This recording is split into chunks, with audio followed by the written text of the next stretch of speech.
Assalamualaikum dan salam sejahtera semua. Peace be upon you and greetings everyone. It's me Zarina from ilearnmalay. I hope everyone is healthy.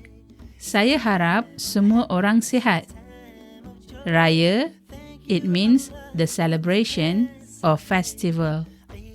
Korban essentially means to sacrifice, and specifically it is one of the main rituals of the festival is the korban, which involves the sacrificial slaughtering of livestock. Minggu, it means week.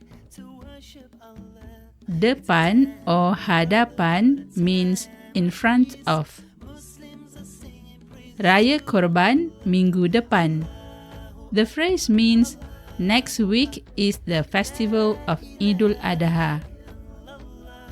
The phrase rhymes, and in Malay it is called a two lines pantun, which is pantun dua kerat. The lines of the pantun must rhyme in alternate line position and on the last word. This year, Raya Korban is celebrated on 29th of June 2023 in Malaysia. 29 Jun tahun 2023. You may wish your Muslim friends with the following greetings. Selamat Hari Raya Korban. Selamat Hari Raya Haji. Eid Mubarak. Many of them will balik kampung. Balik kampung means returning to one's village or one's hometown together with family members to celebrate Raya Korban.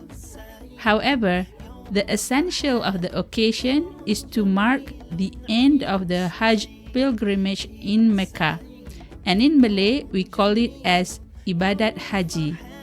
Muslims who couldn't do the pilgrimage are encouraged to worship a lot. Banyakkan ibadat. Banyakkan ibadat. And during the day of the celebration, to sacrifice a livestock like cows, lambs, goats, etc. and donate the meat to the poor. And we call this as Ibadat Korban. With that, I would like to wish everyone wherever you are, Selamat Hari Raya Korban, Eid Mubarak, stay safe, and sampai jumpa lagi.